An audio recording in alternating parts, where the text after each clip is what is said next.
OK, c'est boum boum boum, machin, c'est oh eh oh. Ça, c'est les Venga Boys. Comme d'habitude, tu sais, des petites pointes musicales. Toi, t'as une journée de merde. Tu dis, ah, moi, peut-être écouter avec son Sam. Puis là, mettons, là, t'es pas convaincu après 2 minutes, mais au moins, dans les premiers 5 secondes, ça te met un sourire. Le Venga Boys, ça rentrait avec le nus, ça, là. Tu dis, oh, c'était boum boum, c'était boum boum boum, machin, oh eh oh. Puis là, le beat, c'était le même pendant quoi? Quinzaine de minutes. Puis après ça, là, la pinotte lâchait. Faisait une traque de coke direct par l'arrière-train. Ça, c'est les belles années des Beach Party. OK, mon commanditaire d'aujourd'hui, qui commandite pour la deuxième fois, je crois, qui est même déjà venu sur le Spacecast, Laurence Castera, chanteur exceptionnel. On voit actuellement son site Internet, son dernier album, Les Hauts Lieux. Il y en a 2 actuellement, tu peux aller sur son site. Les dates de spectacle vont reprendre, il y a de la merch à vendre. Il est incroyable. Si tu ne connais pas ce gars-là, tu l'as probablement pas évidemment, au titre molaire de Christ. Tu l'as probablement connu à La Voix en 2014, je crois, 2015. Exceptionnel, ce style-là. Non, je faisais un AVC devant vous autres. Exceptionnel, ce style-là. Voilà, les textes, La Voix, c'est un bon musicien. Il y a tout pour lui. Merci, Laurence Castera, de soutenir mon Spacecast. Merci de le commanditer. C'est gentil. Mon invité d'aujourd'hui est encore une fois, je ne le dis jamais, un gars que j'aime d'amour. J'ai fait l'École nationale de l'humour avec lui. Ça fait 10 ans aujourd'hui. Non, ça fait 10 ans, 7 années plutôt, que je le connais. On a commencé l'École de l'humour en 2011, 2021. Je suis convaincu qu'il vient d'allumer parce que moi, j'allumais un matin. Je me disais, hey, Mehdi, il fait 10 ans. Mehdi, 10 ans. Mehdi, 10 ans. Bon, alors, sans plus tarder, je sais pas ce que j'ai ces temps-ci. On dirait que j'ai toujours envie. Souvent, des fois, je faisais un envolé plus t'as poussé de la merde bien comme il faut. Puis là, on dirait que je sais pas pourquoi. Plus je fais des Spacecast, plus on dirait que j'ai hâte de parler à l'invité. En même temps, c'est mes petits moments. Parce que moi, Mehdi, je sais pas. Moi, j'ai dit bonjour, puis je le laisse aller pendant 1h30. Faire ma crise de gueule. Moi, j'ai dit, il poserait pas une question. Il va vivre sa vie. Fait que là, c'est le temps de parler, là. Fait que, OK, alors. Mais, puis allez voir aussi les Venga Boys. Les Venga Boys, je vous le cacherai pas, depuis 5-6 mois, c'est plus smooth leur affaire. Je pense qu'on entend moins parler. Mais il fut un temps, Venga Boys, je me souviens plus c'est en quelle année. Mais boum, boum, boum, il y avait boum, boum, boum, oh. Puis il y avait aussi boum, boum, boum. C'était la même tune, est-ce que? Non. Parce que les beats étaient tellement variés, on vient qu'on ne le sait plus. OK, alors, parlant de bons beats, de joie de vivre et de bonheur, mon ami Mehdi Boussaïdan, madame, messieurs, bon podcast!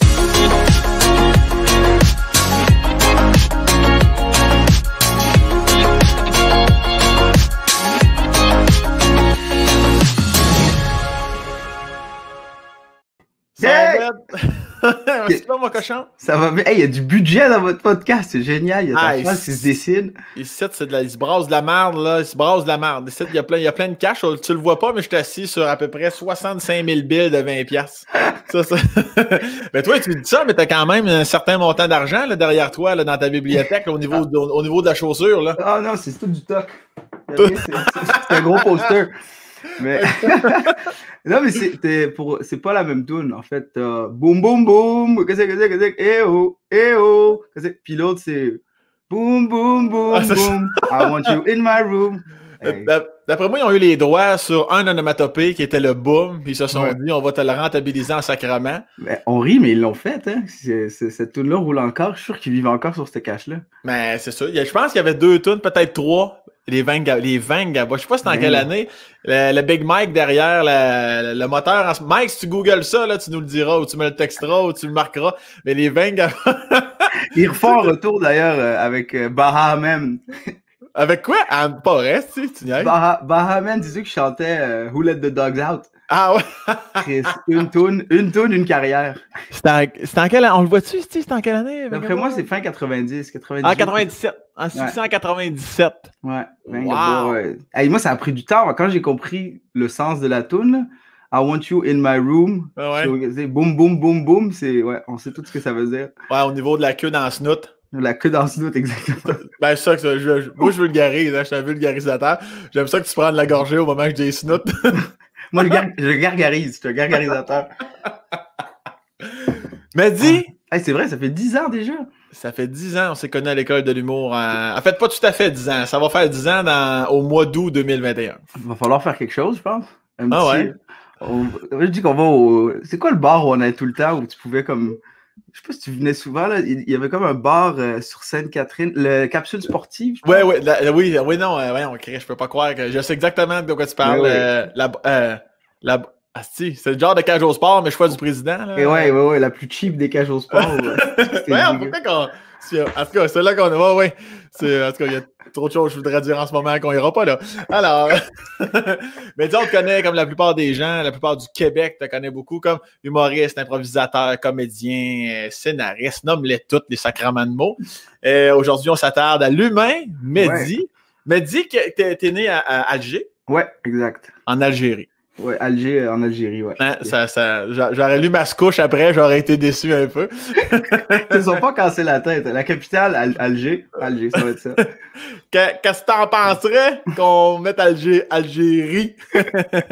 Puis je veux pas nécessairement que tu répètes tout en détail, mais parce que je sais que t'en as déjà parlé en entrevue, même à la vraie nature, à la télé. Oh, mais puis je veux pas nécessairement que tu ailles dans le deep ou quoi que ce soit, mais juste pour les gens vraiment qui connaissent zéro Mehdi, l'homme derrière, celui qui nous fait rire. Toute ton enfance, parce que je veux qu'on en parle, parce que ça a été particulier en sacrement. Là, on s'entend qu'on n'a pas eu le même enfance sur un méchant temps. Tu retiens quoi en quelques lignes, quelques minutes, là, ton début d'arrivée sur Terre, jusqu'à temps que tu quittes Alger pour, appelons ça un monde meilleur, là, j'imagine? Oui. Je te dirais, enfance bien normale jusqu'à, je pense, 3-4 ans. Là, pour ceux qui ne savent pas, il y avait une guerre civile en Algérie qui a débuté, si je ne me trompe pas, en 90 ou 91, en même temps que moi, dans le fond. C'est moi qui ai amené la marde. Puis, fait que c'est pas mal vers 95 que là, ça a commencé à chauffer. Guerre civile, donc, le gouvernement s'oppose à une espèce de milice sur place qui peut être un peu n'importe qui. Mm-hmm. Donc, dès que tu n'es pas d'accord avec les mesures gouvernementales, tu deviens un rebelle ou / un terroriste / un ennemi. Et là, ils ont commencé à se tirer dessus de tous bords, tous côtés. Puis là, comme tu sais pas trop qui est qui, là, c'est un peu le même principe, mettons, que Hutu Tutsi. Dans le sens, ton voisin peut être contre toi sans que tu le saches. Fait que ça a commencé à chauffer, puis c'est là qu'on a décidé de crisser notre camp. Il y a eu des événements. En général, il y a eu un événement en particulier où là, on s'est vraiment senti en danger. Puis c'est là qu'on a décidé de quitter le pays puis d'arriver ici. Tu fais-tu référence à la fois où votre mère vous protégeait puis les balles sifflaient, là? Exact. C'est exactement cette fois-là. Ça, c'est le genre de cue qui ment pas, hein? Ça, c'est...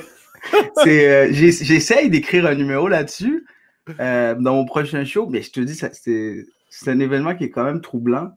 On dirait que j'arrive pas encore à saisir dès que je commence à écrire là-dessus, j'ai les larmes aux yeux, puis je me sens mal, alors que ça fait quand même longtemps. Là. Quand tu es un enfant, je veux dire, tu te rappelles pas nécessairement de ces affaires-là, mais les chocs, les gros chocs de même. Je pense que tous les enfants ont vécu un gros choc, mettons.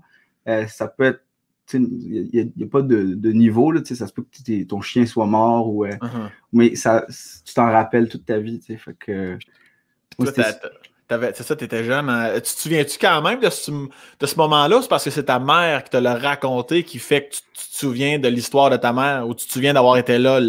Je me souviens de l'événement parce que c'était assez. C'est le bruit. C'est le bruit qui reste encore. La bombe a explosé comme à côté. Puis encore aujourd'hui, je me rappelle de ce son-là comme si c'était hier. Après, j'ai des images floues de ma mère qui nous prend, qui nous amène dans le corridor. Je me rappelle qu'on chantait, puis on faisait des... Je me rappelle qu'on riait. C'est ça que je me souviens. On riait, puis j'ai un souvenir de ma mère qui a essayé de fermer une... Je sais pas, elle parlait à la fenêtre. Je pense qu'elle parlait avec un soldat. Puis le soldat lui a juste crié après pour lui dire « Rentre, ferme ta fenêtre, puis rentre ». Puis après ça, c'était toute la nuit, des bruits de balles, des sons bizarres que tu entends. Puis finalement, au petit matin... Ça, je me rappelle très bien. Mon père est arrivé puisqu'il n'était pas avec nous. Il était en voyage d'affaires, puis il revenait le lendemain. Puis je me rappelle qu'il nous avait acheté comme plein de cadeaux pour nous détraumatiser, j'imagine. Je me rappelle qu'il m'avait acheté une espèce d'hélicoptère, un jouet en hélicoptère. Ça, je m'en souviens assez bien. Puis après, c'est flou. Ça repart. Mais c'est pour ça que j'en ai parlé aussi dans le livre. Là. Je pense que même toi aussi, je ne sais pas si tu es là-dessus. Tombé en humour.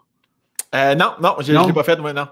J'en parle aussi là-dedans, puis je raconte cet événement-là parce que je trouve ça le fun d'avoir pu d'avoir pu éviter un choc vraiment pire que ça. Ah ouais. Je trouve que c'est un très beau travail parental que ma mère a fait, puis mon frère et ma soeur aussi. Puis mais ça, c'est. Mettons, pendant mon adolescence, c'était correct. Puis c'est vers 20, 21 ans que là, tout d'un coup, ça revient.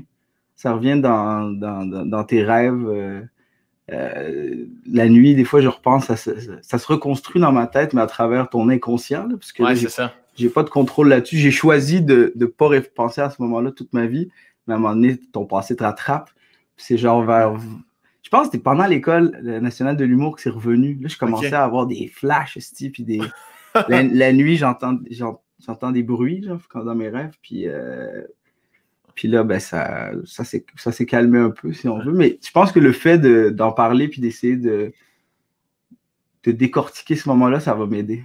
Est-ce que tu en reparles souvent, exemple, avec tes parents ou avec ta sœur ou avec d'autres personnes qui ont quitté en même temps que vous? As-tu, entre guillemets, la chance de pouvoir t'extérioriser avec d'autres qui étaient là à ce moment-là? J'en ai pas beaucoup parlé avec mes frères et sœurs. D'ailleurs, j'aimerais ça le faire là, pour avoir leur point de vue, parce que tu es quand même plus vieux. Fait j'imagine que ça va se faire éventuellement à un moment donné, pendant un souper d'anniversaire, on va leur sortir ça. Puis vous, c'était comment votre choc? La bombe? Non? Non, mais je pense que ça nous a tous marqués d'une manière ou d'une autre, mais différemment. Puis j'aimerais ça éventuellement un jour en parler avec eux. Puis tu l'as pas encore fait parce que juste tu le files pas, ou y a-tu un genre de tabou comme dans votre famille de ce moment-là de hey, tu sais quoi, si on n'en parle pas, ça va être encore mieux ou Je pense on en a. Je pense pas qu'il y ait un tabou, je pense juste que c'est pas quelque chose qu'on veut parler. Personne qui. Je pense que je suis le seul qui le ramène de temps en temps ou genre à la vraie nature ou des trucs comme ça. Ouais. Mais entre nous, on n'en parle pas vraiment beaucoup. Puis justement, ce fameux moment-là où tu en parles aussi à l'émission La Vraie Nature à TVA, pour ceux qui ne savent pas c'est quoi, là, justement, ton père, ta mère, ils voient leur fils à grande échelle raconter ça. Le silence radio par rapport à cette présence-là, à cette émission-là? Non, ils l'ont vu. Je pense qu'ils ont bien apprécié. On n'a pas vraiment débriefé. Mais je pense qu'ils m'ont dit « Ah, c'était bien. On a bien aimé l'émission. » Puis moi, ça me suffit. Ouais, c'est ça. C'était en masse. Déjà c'était bien qu'on soulève le sujet. Mais je pense qu'on n'a pas vraiment débriefé là-dessus. Mais ils m'ont eu. Hein, ils m'ont eu. Parce que moi, j'étais allé là en me disant « Ils n'auront pas une crise de larmes. Ils n'auront pas une larme. » Et j'étais prêt. Là. Je me dis « C'est sûr qu'ils vont aller là-dedans. » Puis tout. Mais la casquette, mon gars, j'ai fendu. Ouais. Quand ils m'ont montré la casquette, parce que cette casquette-là, je ne sais pas, elle était où. Je ne sais même pas si. Je pense qu'elle était en Algérie. Je ne sais pas si le contexte. Là, je me souviens. Ouais. Puis elle était en Algérie, puis je pense que ma tante l'a envoyée à ma mère. Puis là, ils ont réussi. Puis je ne savais pas, moi, qu'il allait si deep que ça. Mais quand je l'ai vu, cette petite casquette-là, je te jure, je pouvais juste pas pleurer. Là. Je me suis effondré en larmes. Ah ouais. Non, c'était un beau moment dans le sens où c'est pas des bons souvenirs, mais c'est sûr que ça te ramène direct à ça. Là. Ouais. Puis, c'est pour ceux qui se posent la question, je pense que c'est une casquette des Expos de Montréal. Exact, voilà.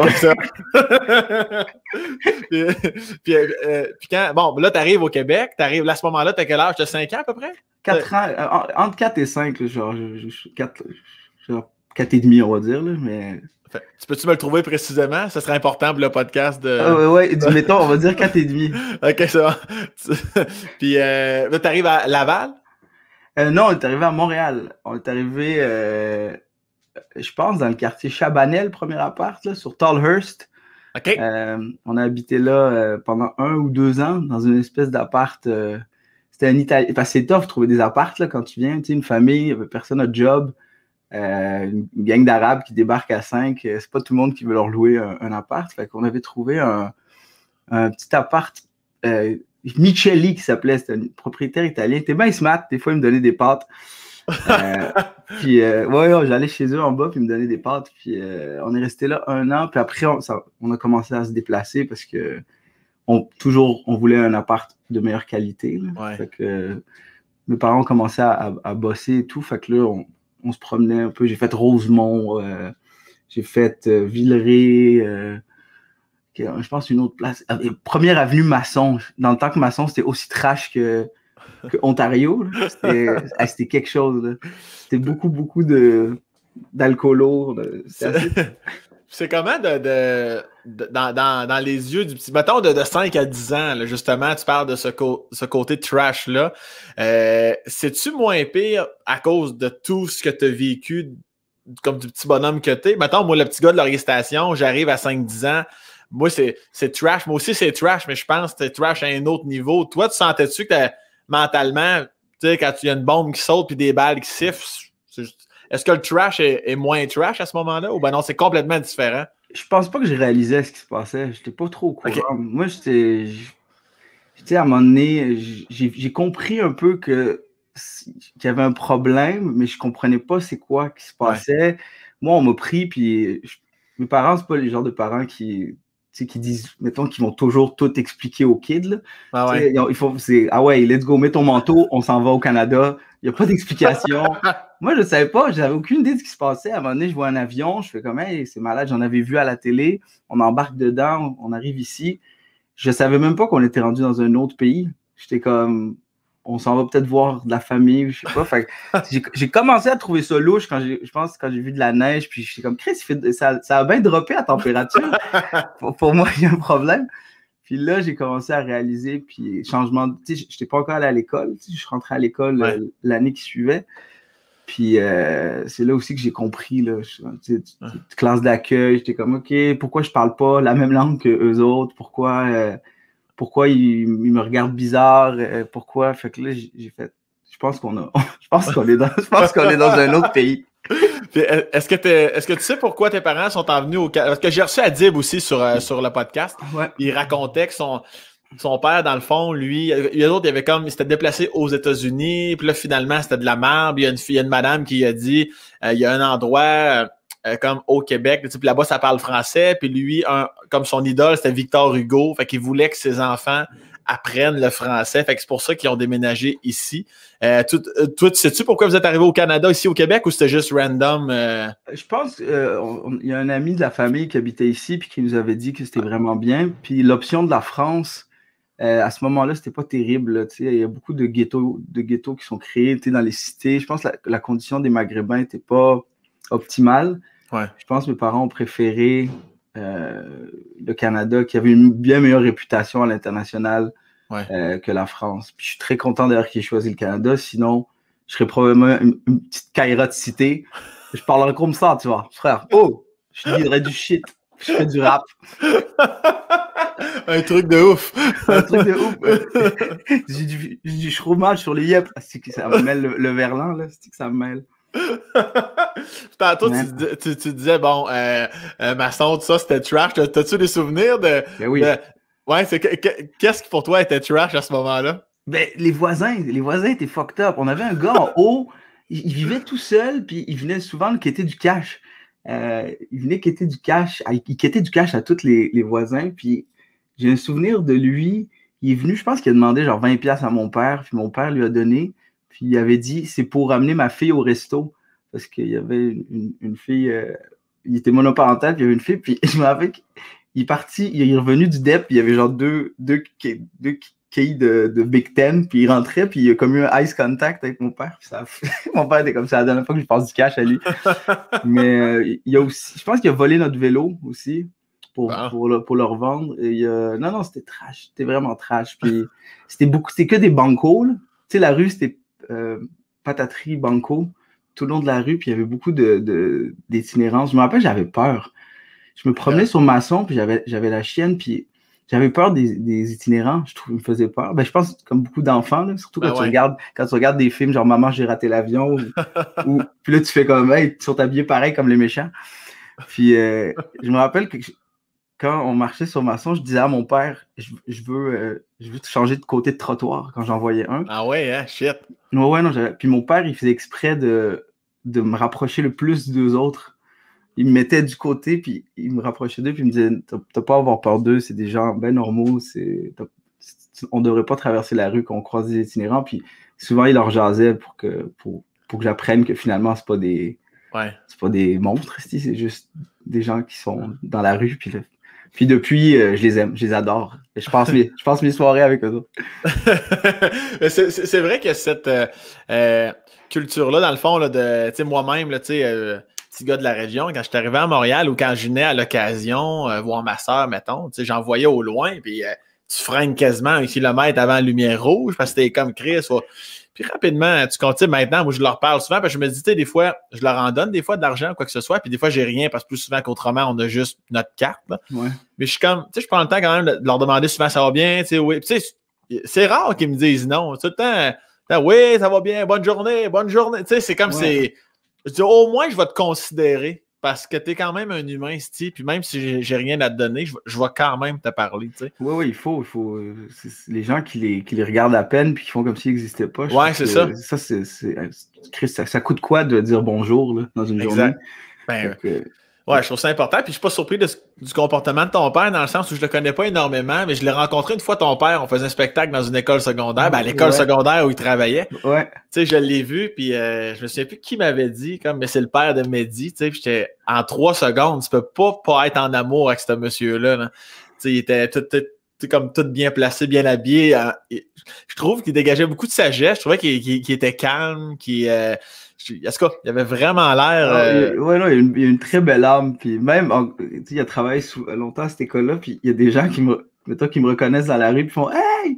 Puis là, je m'entends qu'il fasse c'est Mehdi Bouzouedem. Ils sont comme Hey! C'est le fils de Monsieur Atman! Je suis comme Ah ouais! Puis là, ils sont comme Hey! Tu diras allô à ton père. Je suis comme, ouais, tu veux pas un autographe, une photo? Non, juste dis à ton père qu'on lui dit salut. Fait que, non, très cool, monsieur. Moi, j'ai trippé. C'est ma meilleure expérience d'enfance à Montréal parce que là, j'ai eu la vie de ruelle, ce que j'avais pas encore vécu. On avait une ruelle, puis la ruelle appartenait aux enfants.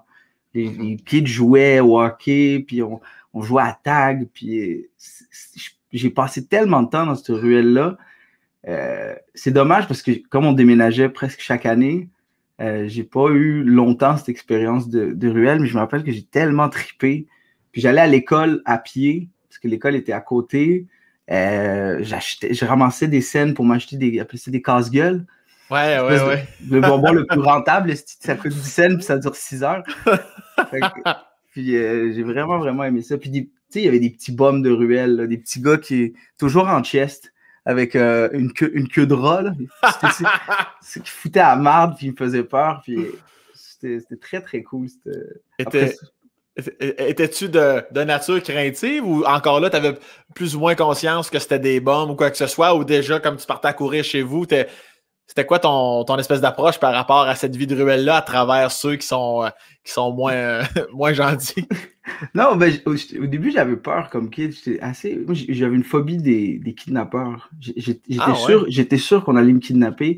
Je sais pas pourquoi, mais à chaque fois que je sortais, dès que je voyais un adulte, j'étais sûr qu'il allait me kidnapper. Je suis pas mal sûr que c'est à cause de Maman, j'ai raté l'avion. Ce film-là est traumatisant, Chris. C'est un enfant, puis il y a deux adultes qui veulent le tuer pendant 3 films. Fait que je me rappelle que je courais tout le temps. Mettons, quand le bus me laissait dans d'autres écoles, je partais à courir. Mon voisin, à un moment donné, quand j'habitais à Villeray, c'était mon voisin, OK? Puis quand je sortais pour aller cogner chez mon chum, je regardais des deux bords de la rue, puis j'attendais qu'il y ait personne. Puis là, je sprintais l'équivalent de 14 mètres. Puis je cognais à sa porte, puis je regardais en arrière. Je sais pas pourquoi j'avais cette phobie-là.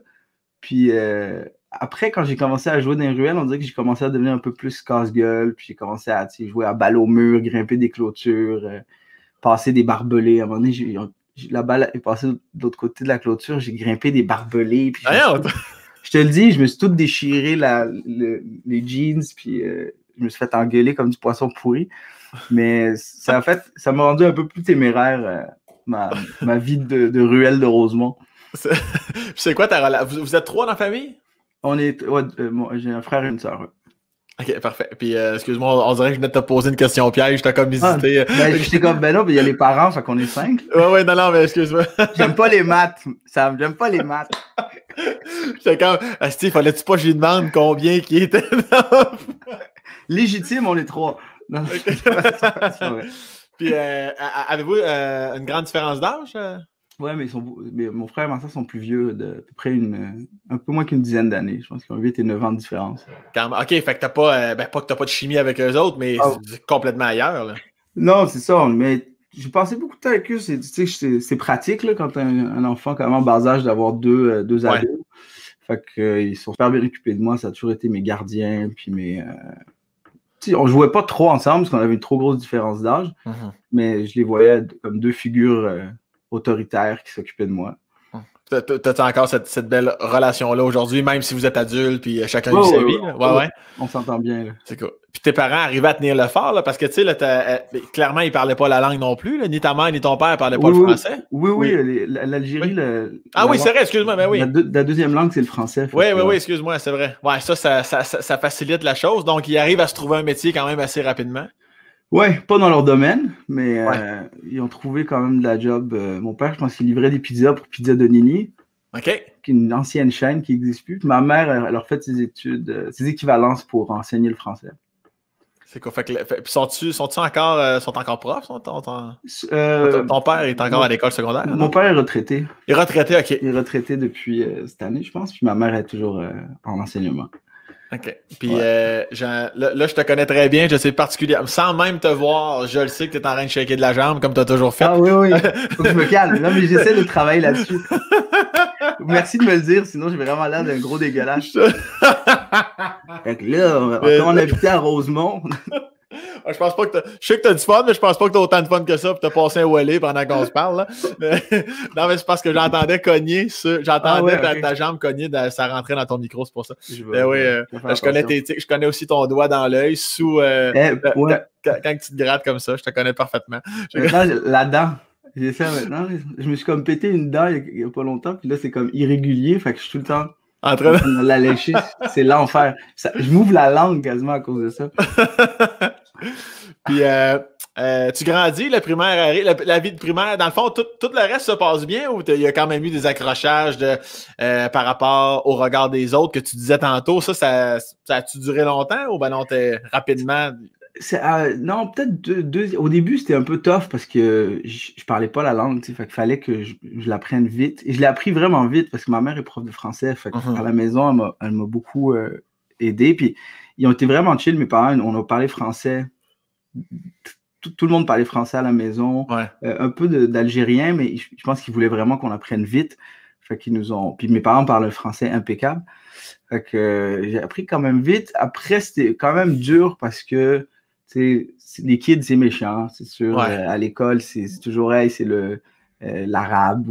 En fait, ils pensaient que j'étais français parce que j'apprenais plus le français à la maison. Puis mes parents, comme ils parlent un français très international, j'ai appris un français international. Ouais. Fait que là, les gens répétaient mes mots quand j'étais comme bien sûr. Puis ils étaient comme bien sûr, t'es un français. Puis là, ils se moquaient de moi. C'est là que j'ai comme compris. À un moment donné, j'ai fait une joke à la prof. Je pense pas que c'était une joke. Je pense que j'ai juste dit, elle m'a posé une question. Elle m'a dit, as-tu fait tes devoirs? Puis j'ai dit, bien sûr. Puis là, tout le monde s'est mis à rire. Même la prof a fait. Puis là, j'ai pas compris ce qui se passait. Puis c'est comme. Puis là, après ça, tout le monde m'appelait bien sûr, bien sûr. Puis là, j'ai fait stick to that.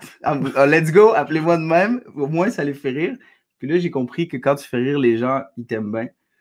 Fait que là, j'ai continué à faire un peu le clown, mais sans faire chier. Je faisais rire un peu les profs aussi. Fait que j'étais quand même apprécié. Ouais. Puis là, c'est là que ça a commencé à mieux aller. Puis les gens étaient fins avec moi. Puis ils passaient à travers le fait que je leur ressemblais pas puis que je parlais pas comme eux. Puis j'ai aussi travaillé mon joual. Je te dis, les gens me croient pas, mais je te dis, j'ai des heures là, devant le miroir à faire toué. Moi, toué. Je te dis, j'ai pratiqué. À un moment donné, j'étais arrivé à cours de récré pendant qu'il jouait au ballon chasseur. Puis je pense que j'ai dit, vas-y, pitch là ta garnotte. Puis tout le monde a fait, quoi? J'étais comme ça y est, j'ai catché. Fait que là, j'ai travaillé sur mon joual. Puis ça passe. Je voulais juste pas que les gens m'identifient à quelqu'un de différent. Tu sais. Ben ouais, si je t'imagine jeune dans le cours, pitch là ta garnotte. Vas-y, pitch là ta garnotte. Puis tout de suite après, tu recommences à parler avec l'accent français. Ouais. Mais t'étais quand même à Montréal, donc t'étais clairement pas dans le sens, t'étais pas avec 30 blancs 100% québécois, là, non? Non, mais c'était beaucoup plus, catholique, caucasien, francophone. Ouais. La vague d'immigration, mettons, des Maghrébins est arrivée fin 90, début 2000. C'est là qu'il y a beaucoup de Maghrébins, des Marocains, des Tunisiens qui sont venus, puis des Algériens. Mais à cette époque-là, je te dirais que c'était beaucoup des Haïtiens, puis beaucoup de Latinos. Je me rappelle qu'il y avait pas mal de Républicains. D'ailleurs, mon meilleur ami, c'était un Dominicain, Rudy, très sympa, puis beaucoup de Pakistanais, Sri-Lankais. OK. Je me rappelle dans la classe d'accueil, c'était ça. Puis, mais c'était quelque chose, là. Personne se comprend. Les Sri-Lankais parlent entre eux en Sri-Lankais, les Pakistanais puis il fallait tout qu'on réussisse à apprendre une langue ensemble que personne parle. Fait que c'était le fun. Mais à part la classe d'accueil, il n'y avait pas beaucoup d'ethnies.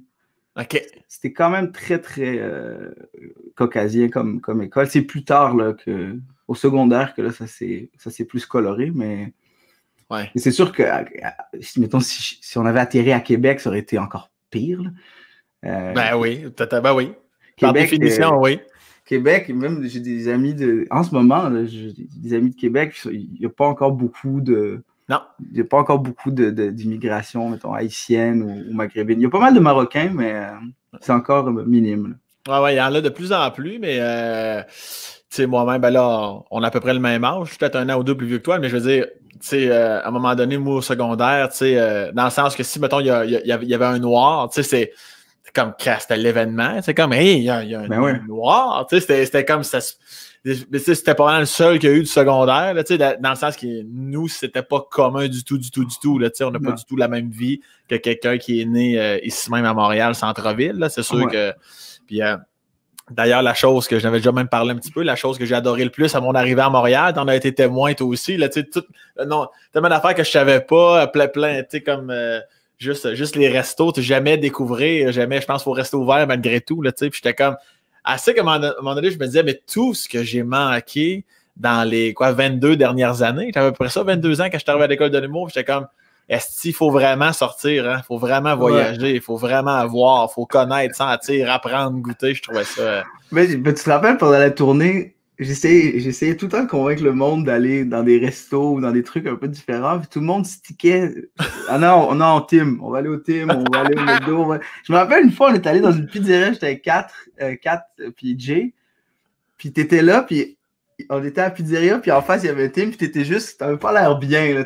Ah oui? Comme, ouais, puis là, t'as fait, hey, pour vrai, comptez-moi pas dans Pizz, puis t'es allé au Tim. Ah ouais?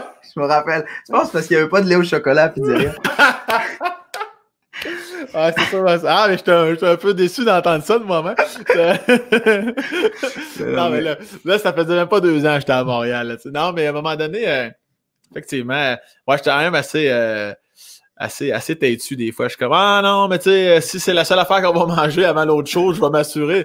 Mais avant, c'était n'importe quoi. Mais quand j'ai commencé à sortir avec ma blonde, tu sais, vraiment, t'es avec quelqu'un au quotidien, puis elle, de nature, est extrêmement curieuse. Puis elle était beaucoup comme, non, là, tu vas fermer ta gueule, asti, puis tu vas venir goûter ça avec moi.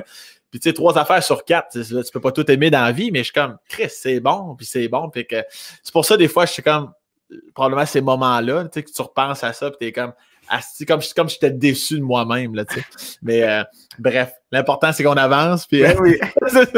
Qu'on prenne plus de la guacamole puis du wasabi pour la même chose. Esti, pas plus je mourrais, là.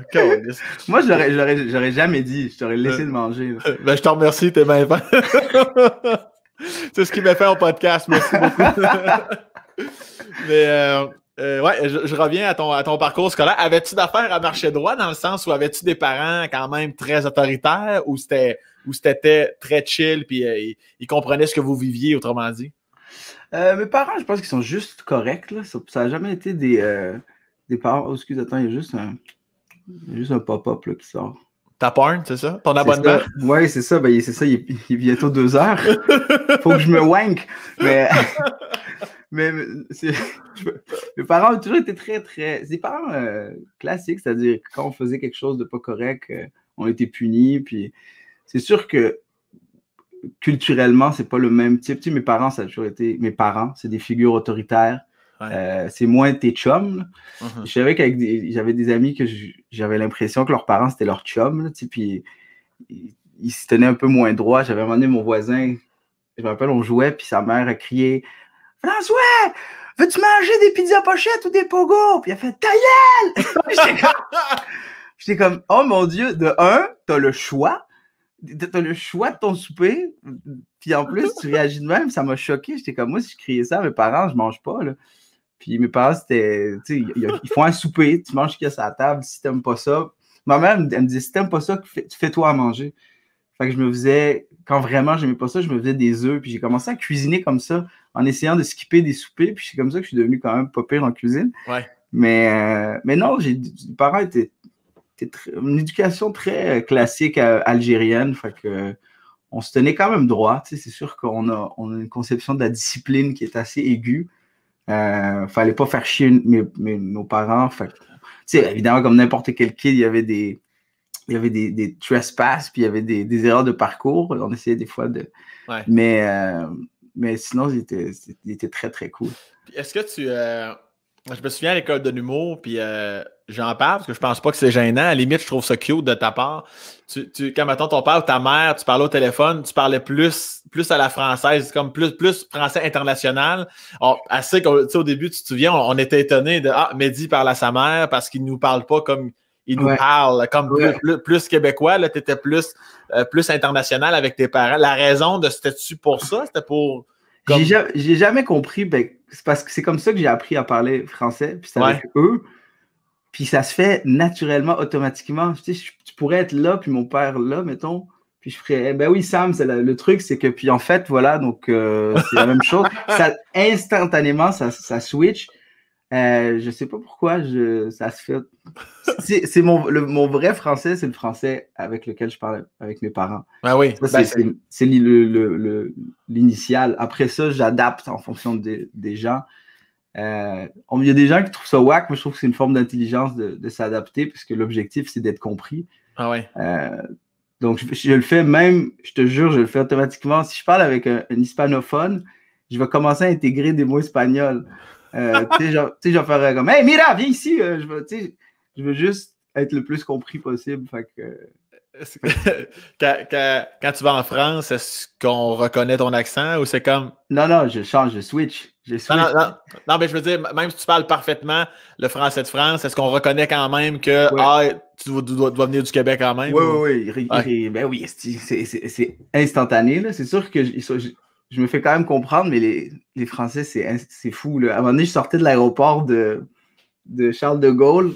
Ça fait 5 minutes que je suis dehors, je fume une cigarette, il y a un taxi qui arrive, il fait « Excuse-moi, tu n'aurais pas une clope? » Je fais « Oui. » Il fait « Ah, thank you! » Je suis comme « Attends, en un mot, mon oui a suffi pour qu'il fasse « Ah non, c'est pas un gars de la place. » C'était trop lousse. C'était trop lousse. Mais je l'adapte. Tu sais, moi, c'est ce que je fais quand je veux jouer à Paris. Je prends une journée complète pour soit parler avec d'autres humoristes. Mettons, la dernière fois, j'ai vu Roman. Ouais. Je lui ai dit, là, passe la feuille. Puis en plus, Roman, il a passé beaucoup de temps au Québec. Puis il passe les feuilles. Puis il me dit, non, ça, au lieu de dire chaussures, faut que tu dises. Au lieu de dire souliers, il faut que tu dises chaussures. Au lieu de ça, il faut que tu dises ça. Fait que je fais ce travail d'adaptation-là. Mais ils reconnaissent quand même que je suis québécois. Là. Est-ce qu'au niveau académique, ça allait bien? Parce que je sais que tu es quand même un homme intelligent, mais des fois, quand on a primaire, secondaire, on peut être cave pareil. Là. Non, là, ça allait quand même. J'étais vraiment bon. Je pense que c'est mon plus fort, c'était le primaire. J'avais des notes vraiment au-dessus de la moyenne. C'est au secondaire que ça s'est un peu gâté, parce que là, bon, t'as d'autres formes de distraction. Moi, j'étais allé au privé, fait que les filles étaient en jupe, ça m'a vraiment dérangé. Il fallait qu'une fille à côté, mettons, soit assise d'une manière qu'on voyait un peu sa cuisse, puis je perdais le cours. Fait que... T'étais ce qu'on appelle un adolescent. Voilà. Ah oui. Moi, à la fin des cours, c'est sûr que je sortais pas en premier. Fallait que je mette mes crayons, mes cartables un par un. Puis fallait que tout le monde soit comme « Ah ouais, viens-t'en! » Je suis comme « Ce sera pas long. Je vais juste finir de ranger. » Tabarnak de pantalon lousse. L'importance de bien placer ces trucs. Mais j'étais bien moyen, là, normal. Moi, j'étais très content d'avoir 73. Ouais. 73, ça allait, là. Fait que... Des fois, tu te dis-tu, tu sais, parce que maintenant, on vieillit, puis là, tu connais des gens qui sont allés au privé, tu connais des gens qui sont allés au public. Des fois, tu te dis, ah, tu sais, j'aurais aimé ça vivre le public un peu pour le côté, des fois, un peu plus folklorique. Pas tout. Non, j'ai rien contre les écoles publiques. Je suis sûr qu'il y a des très bonnes écoles, mais j'ai tellement aimé le privé parce que j'aime l'encadrement, tu sais. Puis moi, je suis un peu, tu me connais, là, j'ai bien de la difficulté avec, j'avais beaucoup de difficultés avec l'autorité, puis les remettre des travaux à l'heure, puis arriver à l'heure, puis tout. Fait que là-bas, j'avais pas le choix, tu sais, parce qu'au public, c'est sûr que j'aurais foxé des cours, j'aurais moins pris ça au sérieux. Fait que là, j'avais pas le choix. Tu sais, Regina, Sumta, tu rentres le matin, tu peux pas sortir jusqu'à ce que tu finisses ta journée. Parce qu'ils veulent avoir un meilleur contrôle sur les étudiants. Parce que si tu sors pendant le midi, tu vas fumer un bat, tu vas boire une bière. Fait que j'aimais vraiment ça. Puis, ils te poussent. Tu sais, si tu coules un cours, tu es renvoyé. Fait qu'il faut que tu tiennes quand même. Shit! Ouais, non, tu peux rien couler. Tu n'as pas le droit de couler de cours. Puis à l'époque, c'était la meilleure école au Québec. Elle était classée première. Puis je sais pas, on dirait que je voulais absolument prouver à mes parents que j'étais capable d'aller à la meilleure école puis d'avoir les meilleurs résultats. Bon, les meilleurs résultats, on repassera. Mais j'étais très fier de dire que j'allais là. Puis j'étais content le matin de mettre ma cravate, puis mon veston, puis d'aller dans une école. En plus, je me suis infligé de la pression parce que mes parents, il fallait qu'ils payent ça. Puis c'est pas donné. Fait que je me suis dit, si j'ai pas cette pression-là, je me forcerai pas assez. J'avais tellement de difficultés avec l'école. Fait que puis j'ai réussi à passer au travers avec des notes, avec mon bon vieux 73. Puis est-ce que je sais que tu t'es amélioré, comme là, j'en comprends même au secondaire, au niveau de la remise des travaux, être à l'heure, être à temps, tout ça, ça a tout le temps été un peu ton petit talon d'Achille, ça là. Ouais. Toi, est-ce que tu es mieux depuis une couple d'années ou Ben oui, parce que en fait, ce que j'ai fait, c'est que j'ai appris à accepter comment je travaille, parce qu'il n'y a pas une seule façon de travailler. Puis là où j'avais de la difficulté, c'est que j'essayais de prendre les techniques de travail des autres. Là, j'ai épousé la mienne. Puis maintenant, j'ai le luxe de pouvoir... j'ai pas trop de choses à rendre, mettons, à part mes trucs à moi. Fait que j'ai compris que quand je travaille à ma manière, c'est là que j'ai les meilleurs résultats. Puis maintenant, je l'impose un peu plus. Tu sais, quand les gens me disent « Ah, il faudrait que tu fasses ça, comme ça », je fais comme « Non. » Vous allez avoir le meilleur résultat possible si vous me laissez travailler comme moi, je sais le faire. Puis l'important, ça va être le résultat, mais l'équation, c'est à moi de la faire. Probablement que tous les gens en maths sont comme non, c'est l'inverse, mais regarde, j'en ai rien à chier. Fait que tu sais, maintenant, je te dis, je travaille tellement mieux, puis j'ai beaucoup travaillé aussi sur ma réputation d'être pas fiable, mettons, puis je pense que j'ai réussi à le prouver que je peux être fiable si on me laisse en plus œuvrer. Quand tu l'as compris, ça, là, que la plupart des gens pensaient que tu n'étais pas final, je trouve que ça fait mal quand même comme adjectif. Là. Je suis comme. Te souviens-tu d'un moment où tu t'es dit, ouais, cette fois-là, ça a été la goutte, puis là, je me suis dit, il faut vraiment. Parce que moi, en plus, moi, je te connaissais, puis moi, je t'aime, je sais que tu es talentueux, et puis quand j'entendais ça, ouais, mais Boussaïdan, là, tu sais, pas fiable, tout en retard, j'étais comme, ouais, mais peut-être que j'avais tout le temps espoir de, tu sais, je suis comme Chris, ça serait plate que ça scrape des contrats, Chris, parce qu'il n'est pas à l'heure, tu sais, mais y a-t-il un moment où tu t'as comme fait le switch ou? Ouais, en fait, quand j'ai commencé à avoir des plus gros projets, je pense que Med, ça a été quand même un des bons, là, tu sais, parce que. À Vrac, là, ouais. À Vrac, tu sais, c'était énorme, là, dans le sens, je sortais de l'école, j'ai rien tourné, j'ai joué bon. J'ai joué un dude dans une ruelle dans 30 vies, mais c'est tout, c'était ça ma carrière. Puis là, on m'a donné un premier rôle dans une série, 23 épisodes, 30 pages par jour. C'était rapide, là. Surtout, il n'y a pas eu de lubrifiant, là. C'était école, tac. Fait que ça m'a vraiment appris. Il fallait que je me lève le matin à 5h30, même 5h. C'est rare pour toi, ça. C'est très rough. Il fallait qu'à 6h, je sois sur le plateau, on tournait. Tu sais, je suis sur toutes les sketchs. Il n'y a pas de break. Il n'y a pas un moment dans la journée où je fais comme bon, ben, je vais aller me reposer. On avait 45 minutes pour manger. Puis on finissait toujours entre 6 et 7 heures. Puis après ça, il fallait que j'aille faire mes shows. Tu sais, il fallait que j'aille animer à l'Abreuvoir les mercredis, faire mes rodages. Tu sais, je finis le show, il est 10h30, 11h. Ça me tente de boire une bière avec mes chums. Puis comme de fait, j'ai 75 000 $ dans mon compte. Fait que là, je peux bien prendre une bière maintenant. C'est plus comme... c'est pas comme à l'ENH où on buvait 2 drinks puis on s'endettait. Fait que là, après ça, je retournais chez nous. Il était rendu minuit et demi, 1h. Puis là, ça repart. Fait que c'était vraiment très, très tough. Mais ça m'a formé énormément. Puis ça m'a appris à être professionnel, puis à rendre des bons comptes, puis à être fiable, en fait. Le plus fiable possible. C'est sûr que ça prend du temps, mais je suis pas loin, là.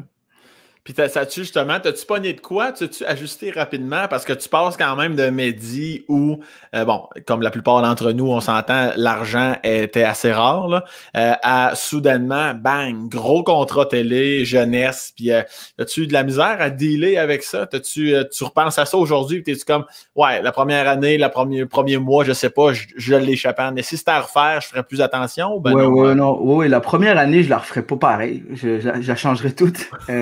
Ah ouais, hein? Mais j'étais trop jeune pour gérer autant. Il faut que ça vienne graduellement. Puis surtout, on ne vient pas d'une famille riche aussi. Je comprends, puis que tout le monde est comme investi. On est une famille classe moyenne. On n'a pas ça dans le sang, mettons, faire de l'argent avec de l'argent. Fait que ma première année, j'ai tout déflobé. La première chose que j'ai faite, c'est que j'ai gâté toutes mes chums. C'est ce que je faisais. J'amenais mes chums au resto, tous mes amis que je savais qui étaient dans la même situation que moi, je leur payais. J'ai acheté des souliers. À un moment donné, j'étais avec un chum, c'était l'hiver, il y avait froid. Je suis comme, t'as pas de bottes? Viens, Steve, m'a acheté des bottes. Tiens, un sac, tiens, toi, qu'est-ce que t'as besoin? Les gars qui m'ont passé 20$ il y a 16 ans, ils étaient contents de m'avoir passé 20$. Là, fait que ça a été surtout ça la première année. Puis c'est sûr que j'avais 21 ans. Ouais, 21 ans, je sortais quand même pas mal les fins de semaine. C'était plus un pichet au Saint-Su. Maintenant, je pouvais me promener, je pouvais aller dans des bons restaurants. C'était très épicurien comme année, là. Est-ce que. Puis là, à la fin de l'année, quand ma gérante est comme, Fac, t'as-tu sauvé pour l'impôt? Je fais l'impôt. C'est quoi cette affaire-là? Non, mais je paye mes taxes là, quand j'achète une barre de chocolat. C'est 15 cents de plus, c'est ça? Puis là, elle m'a dit, tabarnak, elle m'a dit, il faut que tu as comme 20-30 000 à payer. Il est où cet argent-là? Puis j'ai fait, oh shit. Fait que t'es allé recollecter les gens à qui t'avais. J'allais les voir, je fais, hey, tu sais, la super soirée. Fait que après ça, je m'en suis sorti, puis là, j'ai mieux géré ça, mais c'était intense cette année-là. Mais je pense que c'est un baptême de feu qu'ils disent. Après ça, j'ai comme vécu plus tôt, trop jeune, tout ce que, mettons, mes chums humoristes ont vécu peut-être un peu plus tard. Fait que après ça, quand je les voyais faire les mêmes erreurs, j'étais comme, attention, il y a 6 ans, moi, c'est ça que j'ai vécu. Est-ce que tes parents te suivaient au pas un peu par rapport à ça? Ils étaient conscients, tes parents, que tu venais de signer un gros contrat, là, ou ben non, tu étais comme plus underground, toi, là? Non, ils m'ont juste dit, hey, fais attention, mais tu sais, c'est pas le genre de personnes qui vont rentrer dans mon... OK. Ils savent pas, ils s'en foutent. À un moment donné, je me suis acheté un condo, ils ont fait félicitations, c'est bien, fils. Et là, je me suis acheté un chalet, ils sont comme, c'est très bien, ça a l'air de bien faire ça. Fait que. Tant mieux là-dessus. Les familles, des fois, tu vois, l'argent dans la famille, ça fout la merde. Fait que, il y a des familles qui sont de même, puis après l'héritage, ils saillissent tous. Fait que, je pense qu'on n'est pas une famille qui rentre dans les finances des autres. Puis est-ce qu'après après ça arrive le cégep? C'est-tu là que t'es allé à Laval? Je me trompe-tu pas? J'ai toujours Laval dans la tête. Est-ce que t'étais pas allé au collège Montmorency? Ouais, je suis allé à Momo. Ah, c'est ça, OK. Collège Montmorency. À l'époque, dans le temps que c'était sur un champ, il n'y avait rien. Ouais, ça a bien changé depuis. Hein. Yes, Puis c'est là que c'est là que l'impro, l'humour, les filles, tout ça, parce qu'à un moment donné, le petit gars qui est bandé à la fin de son cours en secondaire 4, à un moment donné, faut bien que ça explose, ça, là. J'imagine que t'as dû brasser un peu, là. T'as dû vivre. vivre comme tout le monde la jeunesse, là? Pas tant, je te dirais, non. Non? Momo, non, parce que c'est un cégep où il n'y a pas beaucoup de... Il n'y avait pas beaucoup, maintenant il y en a, là, mais il y avait moins de vie étudiante, tu sais. Tu sais, vu que c'est à Laval, les gens ont tous des autos, ils viennent ils stationnent dans le parking, ils vont à leur cours, puis ils s'en vont. OK. Fait que j'ai tellement mis de mon énergie sur l'impro. Ouais. Puis j'étais tellement passionné par l'impro. Tu vois, c'était l'inverse mettons, être dans une classe. Tu sais. Dans une classe, tout me distrayait. Ouais. Mais là, sur scène, il n'y a plus rien là, qui pouvait me faire flancher. Tu vois, je shake tout le temps. Mais quand je suis sur scène, je suis groundé, je bouge jamais, j'ai presque pas de tic. Je vivais que pour les games d'impro le mercredi soir. Puis je parlais d'impro toute la semaine. Je chillais avec les gens d'impro, on faisait des jokes. C'était rendu ma famille, puis ça l'est encore. Là. Je veux dire, j'aime tellement ces gens-là. Puis c'est ce qui a sauvé mon cégep parce que j'haïssais ça. Moi, quand ils m'ont dit « Hey, t'es pas obligé d'aller à toutes tes cours », j'étais comme « Quoi? » C'est pas tombé dans l'oreille d'un sourd, là. J'ai trouvé ça tough, le cégep. J'ai même pas mon deck. Ça en dit long. Est-ce que le clash a été fort entre l'école privée, tu passes pas tous tes cours, on te calisse à la porte, Ouais. là t'arrives trop lousse, comme tu disais tantôt, au niveau de l'encadrement, tu l'as comme échappé un peu. Là. J'aurais dû continuer dans un cégep privé. Ouais. Parce que là, ça n'avait pas de bon sens. Là. Tu sais, j'étais arrivé. Déjà, juste quand ils m'ont dit tu peux sortir du cégep quand ça te tente, hein, j'étais comme quoi? Attends. Fait que là, si je m'en vais dans le parking, personne ne va rien faire. J'ai le droit de fumer un bat avant mon cours de cinéma. Fait que j'ai trouvé ça le fun, mais je t'avouerais que j'ai pas énormément amélioré. Ben oui, tu sais, il y a des cours que j'aimais. Canot camping. Quoi? Canot camping 1 et 2. J'ai tout fait. Parce que c'est le seul cours que tu n'avais pas vraiment de cours. T'avais ça pour vrai? Ouais, canot camping. Ben oui. C'est le meilleur cours, le canot camping. Voyons, Chris. Vous aviez pas ça, vous autres? Non, moi, j'ai jamais eu ça, canot camping. C'était le loop, parce que tu as un cours au début de la session où tu apprends à nager avec ton linge. Puis après ça, tu n'as plus de cours jusqu'à la fin où tu t'en vas une fin de semaine en camping. OK. C'est... Qui tu penses qui était le premier sur la liste? Canot camping, c'était le seul cours que je voulais absolument avoir. Les autres, c'était la dernière journée que tu pouvais t'inscrire, je m'inscrivais, sauf ceux-là. Ah non, c'était génial. C'était vraiment génial. Canot camping. Ben, sacrément, tu m'apprends. J'ai jamais entendu ça de ma vie. Tous les cours louches, bizarres, je les prenais. La musculation, badminton. J'essayais de simplifier le plus possible. Mais toi, quelque chose que les gens peut-être vont ignorer, c'est que tu as déjà été, j'ose le mot champion, mais toi, au niveau des sprints ou la course, t'es un coureur de malade, toi, là, c'est bien ça? Je faisais du 100 mètres, du 200 mètres, puis du 400 mètres. Ouais, ça quand même, ça, je me souviens, tu m'en avais déjà parlé, j'étais impressionné en sacrement, ça. Oh, le balai. Non, vas-y, je vais te poser une question, mais c'est qu'est-ce que tu allais dire, vas-y. Non, vas-y, je t'écoute. Non, mais j'allais dire, tu avais même déjà fait des compétitions, je pense, genre au Québec, au Canada. Il me semble que c'était gros ton affaire, là. Ouais, j'étais. Le plus loin que je me suis rendu, c'était les Jeux du Canada, qui s'appellent les Jeux de la Légion. Puis j'ai gagné 3e au 100 mètres, puis j'étais 4e. Non, excuse-moi, 3e au 200 mètres, puis j'étais 4e au 100 mètres. Ah ouais, c'est malade. C'est au Canada. Fait que dans le fond, j'étais le 3e plus rapide au 200 mètres au Canada, puis le 4e. Penses-tu que tu aurais tout le temps eu la médaille d'or si avant la course, ton père t'avait dit « ça se peut qu'on te kidnappe » Pour vrai, je suis sûr que ça a aidé. Là. J'ai tellement couru quand j'étais jeune. J'ai couru. Puis j'en parle un peu. Je pense que j'avais écrit un texte là-dessus. Je disais que c'était le meilleur sport pour moi parce que j'avais quand même un passé assez bizarre avec la relation avec les guns. J'ai toujours eu peur. Puis, même, je suis très nerveux. Mettons, quand je marche dans la rue et quelqu'un klaxonne, je fige. J'ai toujours eu peur des détonations puis des trucs de même. Ouais. Fait que, même, tu te rappelles à l'école quand je me suis fait arrêter. On dirait que j'ai une mauvaise relation avec ça. Fait que le sprint, c'était génial parce que c'est un gars avec un gun qui tire. Puis toi, il faut que tu ailles dans l'autre sens. Ah ouais. Fait que, puis j'avais des fucking bons départs. J'étais très rapide. Je réagissais vraiment bien au fait que ça m'a beaucoup, beaucoup aidé. Fait que j'ai couru. C'était le fun, j'ai adoré ça, mais c'est du 6-7 jours semaine. Ouais. Puis tu le sais comme on est, là, on a des grandes gueules. Puis je trouvais que je pouvais pas assez parler puis communiquer versus l'impro où là, je pouvais m'exprimer sur scène. Puis la course, ben tu cours. Puis à la fin, il s'en calisse de ce que tu penses. Là. C'est juste ton temps. Puis je fais une parenthèse parce que j'entends les gens qui écoutent le podcast se dire mais à l'école de l'humour, il s'est fait arrêter. Vous irez voir ton show, t'es encore en vie? Oui? Oui. Moi, j'en parle dans mon show. Parfait. Il y a un numéro complet là-dessus qui est excellent comme tout le reste de son show. Fait que vous irez voir son spectacle. J'étais là, j'ai tout vu ça en live. Comment je me suis fait arrêter par la SWAT? Puis tu sais, à un moment donné, après un de mes shows, il y a une fille qui est venue me voir, une policière, puis elle me dit, Esti, je savais pas que c'était toi, mais c'est moi qui ai calé l'opération. C'est elle qui a appelé la SWAT.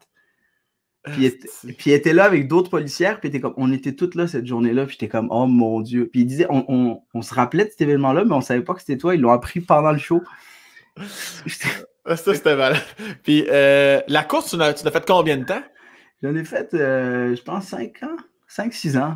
Puis t'arrivais comment à trouver, encore une fois, ton encadrement? Parce que quand même intense, là, t'étais ce qu'on appelle un athlète, là. Fait que tu faisais comment là, pour trouver la motivation, l'encadrement, pour pas que tu t'en ailles fumer un bat? Je faisais. Je commençais un peu à fumer des joints, puis des fois, j'arrivais aux entraînements un peu gelé. J'espère que mon coach Luc, que j'adore, j'espère qu'il va pas entendre ça. Puis à un moment donné, j'étais au jeu. C'était les Jeux du Québec, mais scolaires. OK. Puis, j'étais en finale du 200 mètres. Puis, c'était sûr, pas que c'était sûr que j'allais gagner, mais scolaire, c'est toujours un niveau moins fort, mettons, que civil. Ouais.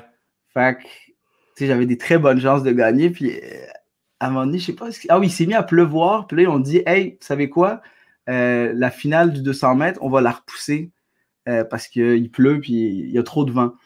Fait que là, moi, comme un cave, j'étais allé chiller avec les lanceurs de poids. Parce qu'eux, ils peuvent bien fumer un bat en fin de journée. On a fumé un joint, genre caché derrière la cafétéria. Puis là, j'étais allé à la cafétéria, puis j'étais en train de manger. J'étais en gros trip de bouffe. Et là, j'entends Mehdi Boussaïdan demander sur la ligne de départ, Mehdi Boussaïdan. Puis moi, je suis pété, là, les yeux rouges. Je suis pas habillé. Puis là, il semblait qu'il l'annulait. Ils ont fait non, finalement, il a arrêté de pleuvoir, puis c'est correct, c'est maintenant. Fait que là, je cours, je suis gelé, mort, je mets mes pantalons, je mets mes shoes, je suis sur la ligne d'arrivée, puis je suis comme, esti, qu'est-ce qui va se passer? Et là, il part, tac, je pars à courir. J'ai très peu de souvenirs de cette course-là. tout ce que je me rappelle, c'est que mon cerveau s'est mis en mode survie, puis tu sais, à un moment donné, tu sais comment courir, là, ça fait 5 ans que tu cours non-stop, fait que ton cerveau part, puis je courais, puis finalement, je suis arrivé premier, genre, haut la main, puis quand ils ont remis les médailles, je suis tombé sur l'officiel. Il m'a mis ma médaille, j'ai perdu l'équilibre, je suis tombé dessus. C'était quelque chose. mais j'arrivais à trouver de la discipline parce que j'aimais tellement ça. Puis j'avais un très bon coach aussi qui me... C'était un coach qui m'a pris au sérieux, puis il me traitait comme quelqu'un de sérieux. Fait que avec lui, j'étais sérieux. Et je me souviens aussi...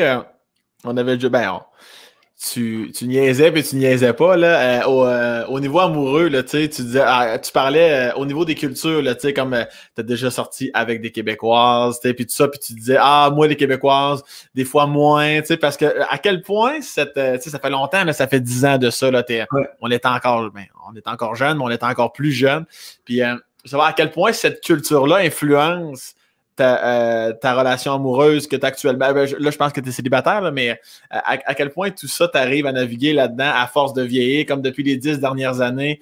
Qu'est-ce qui te plaît davantage chez une fille que, mettons, tu sais que, bon, exemple, pour des questions culturelles, ça fit moins avec toi ou quoi que ce soit. Je sais pas si c'est clair ce que je te dis. Je pense que je comprends l'essence de ta question. Oui. Non, je pense au début quand j'ai commencé à sortir avec des filles, on dirait que je voulais toujours qu'elle soit québécoise, je ne sais pas pourquoi, là, comme un peu la même raison pour laquelle je voulais parler en joual, puis on dirait qu'il y avait comme une crise identitaire, puis on dirait que le fait d'être avec une fille québécoise, je sais pas, on dirait que j'étais plus proche de la culture, puis j'avais plus l'impression d'être à ma place. Ça a toujours été un combat identitaire, ma vie, là. C'est algérien, québécois, québécois d'origine algérienne ou algéro-québécois.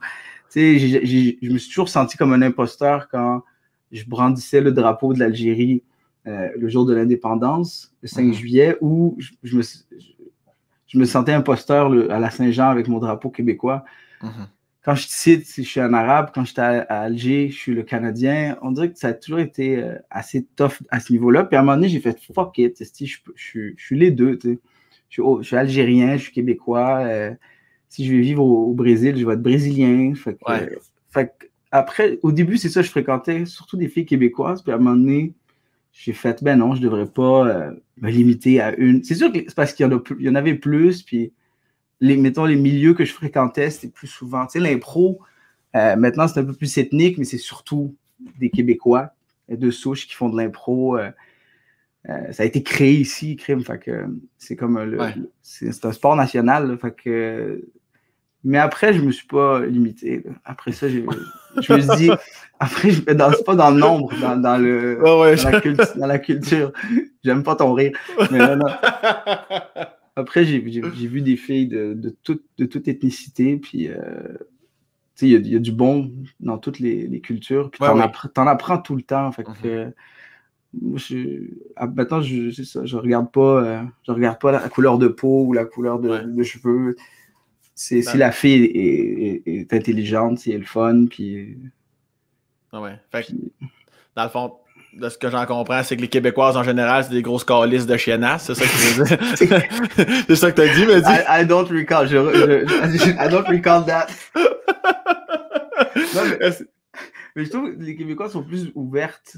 Sont plus entrepreneurs dans mettons...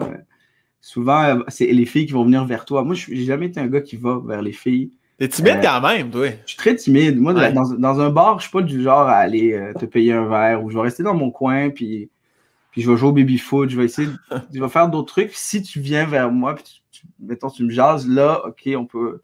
Mais je cruise pas non plus, tu sais. Pour moi, une belle conversation, c'est la meilleure façon de cruiser, là. Ouais. Te souviens-tu de... Je sais pas, un moment, une fois, la semaine passée ou il y a 10 ans, tu t'es dit, ah là, je vais essayer d'être un peu plus comme entrepreneur, puis c'est un moment où t'es comme, ah, j'étais dégueulasse. Autant l'espèce de pick-up line ou... Pas que je me souvienne, une fois, il y a une fille dans un bar, elle est venue me voir après le show, puis elle m'a dit, hey, j'ai vraiment aimé ça, nanana, puis on a une super belle conversation, puis elle s'en va. Puis là, j'ai juste fait, hey, j'ai pas pris son nom, son numéro, puis je voulais la revoir. J'étais comme, comment je peux faire?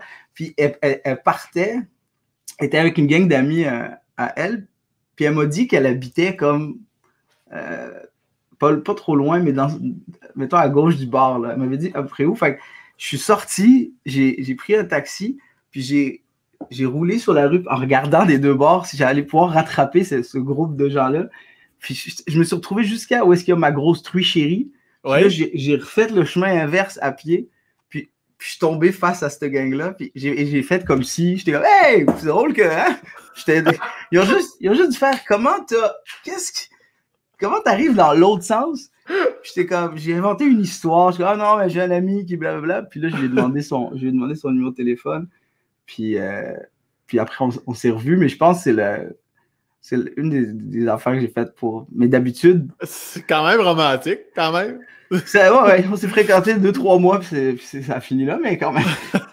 Puis juste pour les gens qui connaissent pas Montréal, ma grosse truie chérie, c'est un restaurant. Oui, évidemment. Soudainement, pour pas qu'ils pensent que t'es devenu méchant. Je suis toujours là pour défendre des intérêts, Mehdi. Est-ce que quand même, une de tes bonnes cartes cachées, te connaissant, t'en as parlé un peu tantôt, c'est que t'es un excellent cuisinier. Fait que ça, j'imagine que tu dois t'en servir de ça là, pour cruiser ou juste pour recevoir des amis. C'est parce que tu es vraiment bon. Là. Ah, j'adore cuisiner. Fait que pour n'importe qui,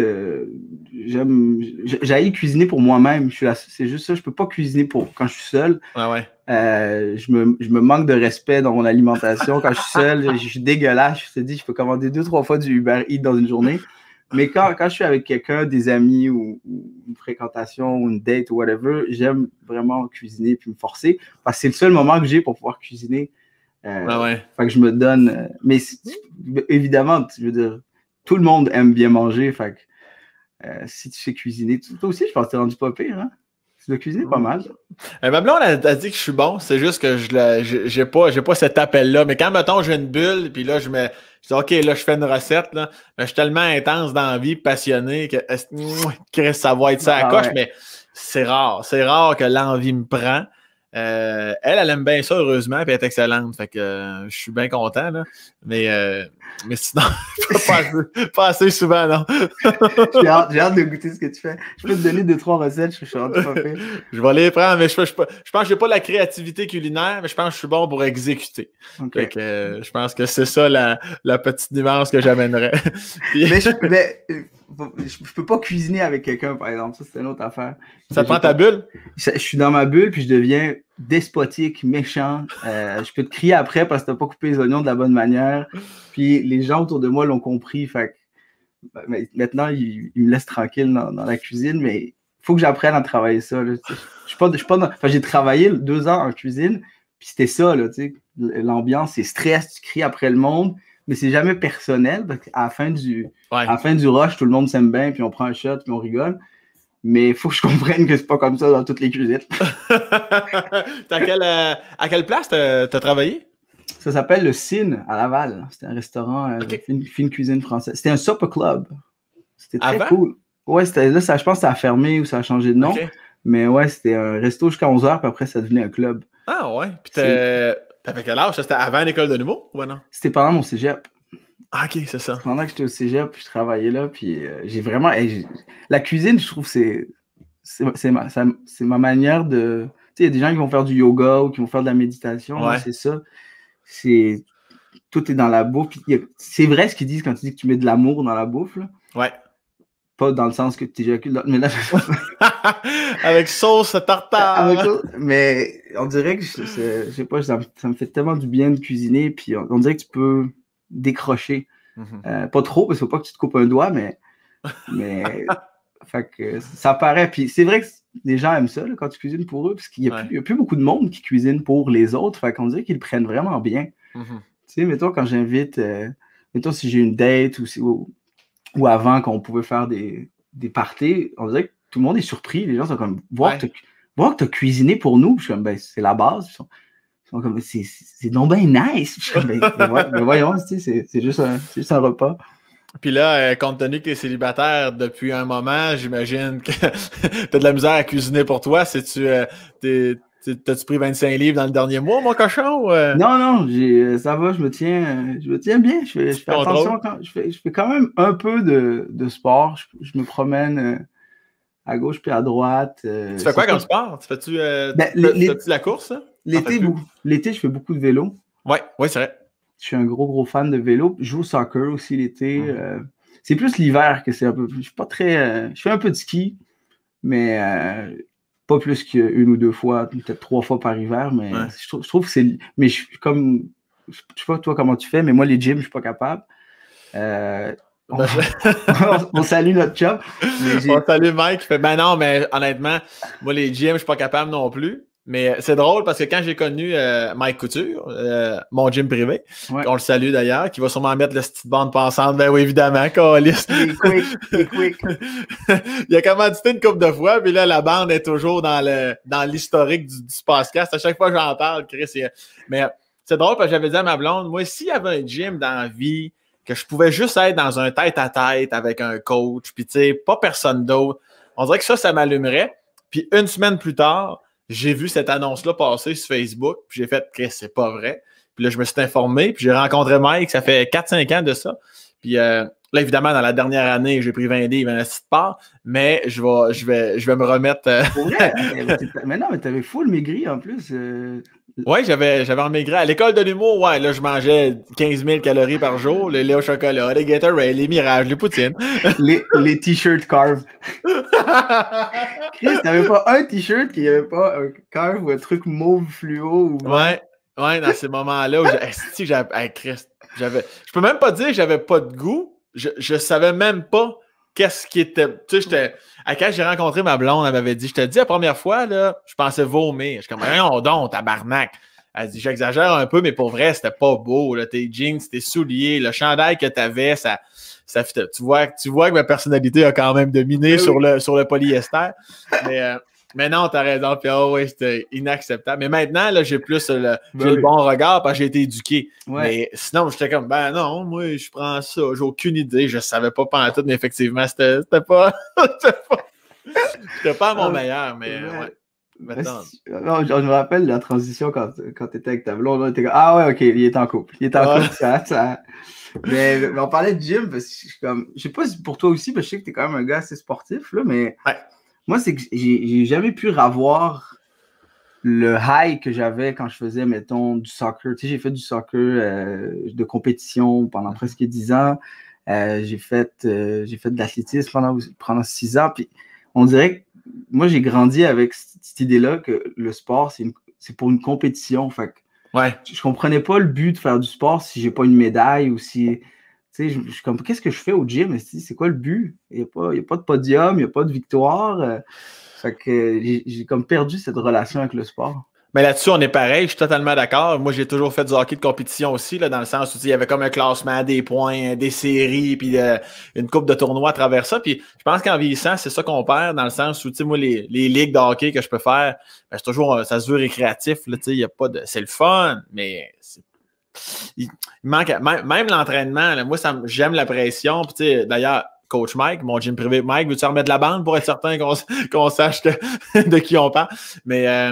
il m'avait mis au défi, hey, la prochaine semaine, tu sais, Mike avait testé ça auparavant, là, tu sais, vraiment, puis il m'avait embarqué dans un de ses défis, une semaine, il fallait boire 100 000 litres d'eau, là, tu sais, j'exagère, mais, excuse-moi, j'en décrisse mon micro à terre, mais comme tout était calculé, là, tu sais, j'avais perdu, je pense, 9 livres en 7 jours, puis évidemment, tu fais pas ça si c'est pas supervisé par un coach ou... Tu fais pas ça du jour au lendemain. On avait fait une préparation quand même, mais j'étais comme, vois-tu, quand j'ai un but et une pression, puis je suis comme, mon gars, j'ai mangé sec, là, tu sais, j'étais vraiment intense, mais j'avais un but, tu sais, comme pour faire un parallèle avec la médaille ou... mais ouais, ça me prend vraiment ça. Mais toi aussi, t'as eu ton petit moment, j'ai popé un peu, puis je suis revenu, là. Il me semble qu'il y a une couple d'années, là, t'avais pris une couple de livres, là. Ouais, je m'en rappelle plus exactement c'était quoi que je faisais à ce moment-là, mais ouais, j'ai pris pas mal de poids. Je pense que tu faisais du cholestérol. Ouais, c'est ça que je faisais. Non, mais c'était pour un rôle. Mais non, je pense que c'était dans les années où on sortait beaucoup, puis on faisait beaucoup de parties, puis à un moment donné, tu prends 8-9 consommations, c'est du sucre, là, de la vodka, c'est hyper calorique, puis avec des shots, puis tout, fait que là, puis on mangeait mal. Puis tu sais, surtout le mode de vie, là, tourner, c'est pas facile de bien manger, là, c'est rendu qu'il faut que tu te fasses des lunchs, puis moi, j'haïs ça me faire des lunchs, ok, je suis pas capable de manger quelque chose quand je sais c'est quoi, là, je trouve que c'est triste. Fait que j'aime ça me surprendre, faire comme, ok, à soir, qu'est-ce que je mange, où c'est que je vais, puis là, c'est ça, tu sais, on finit tard, après ça, tout ce qui reste d'ouvert, c'est des McDo puis des Tim. Puis là, on mange, puis on va se coucher. Fait que ce qui est la pire affaire à faire. Là, on se lève le matin, on mange pas pendant 10 heures. Parce que, fait que tout mon cycle était chié. Puis tu le sais, c'est dur d'avoir une routine avec ce métier-là, parce qu'il n'y a pas une journée qui se ressemble. Fait que je pense que c'est ça. Et j'avais tellement de contrats puis de projets, puis je m'en suis beaucoup mis sur les épaules. Puis je pense qu'il y avait beaucoup de stress aussi qui était en lien avec ça. Fait que j'ai gonflé, là, puis j'avais l'air pas bien, là, mais comme de fait, c'était pas le mode de vie le plus sain non plus que j'avais. Mais à chaque fois, je me disais, rush, OK, bouffe le stress pendant que tu peux, puis t'es jeune, tu peux le faire. Quand tu vas avoir 30, là, tu vas commencer à faire, tu sais, tu vas établir une routine tranquillement, pas vite, puis tu vas avoir les reins solides pour pouvoir travailler sur tes projets qui viennent de toi aussi, là, parce que... Ouais, c'est ça, mais il faut... Je pense qu'on passe tout par là, dans le sens où je pense qu'il faut le vivre. Tu sais, comme tu parlais de tournée. La tournée Gaspésie-Côte-Nord, c'est malade. Là. Mais tu sais, quand tu y retournes, juste à la fin de la semaine là, que tu as passé sur la Côte-Nord, là, à un moment donné, hey, on arrête de t'inquiéter, on va aller au couche-tard s'acheter du chocolat. T'es comme, ouais, non, je t'en en esti de manger du chocolat. Puis, fait qu'effectivement, là, moi, la deuxième fois, je t'ai retourné, faire une run de lait, là, c'était à l'autre bout. Là. Ouais. Je m'étais apporté un col réfrigéré que tu branches dans le truck. J'étais comme, hey, on va se mettre un peu de légumes, hein? On va boire un peu d'eau, puis ça se peut qu'on aille courir à un moment donné dans la ville parce que sinon, ça n'a pas de crise de bon sens. Là. Ouais, il faut que tu établisses ça dans ta routine. Ça, mettons, faire du sport pendant que tu es en tournée. Ouais.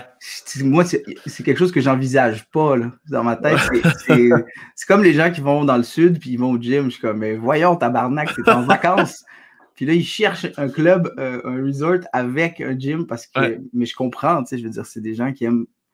Ça devient une drogue, là, le sport. Puis même, moi, cet été, le vélo, c'est une drogue, le soccer. Je vais jouer tout seul au parc. Là. Ah ouais. Je vais au parc, puis je me mets à jongler. Puis éternellement, c'est super cardio. Puis j'essaie de battre mon record de genre 1200 coups. Puis je joue jusqu'à ce que je sois plein de sueur. Puis là, je reviens. Puis c'est une drogue. Tu sais, comment tu te sens après, c'est juste incroyable. Là. Ce feeling-là, ça faisait longtemps que je ne l'avais pas vécu, l'espèce de fatigue orgasmique post-sportive, où tu es comme, je suis bien, là.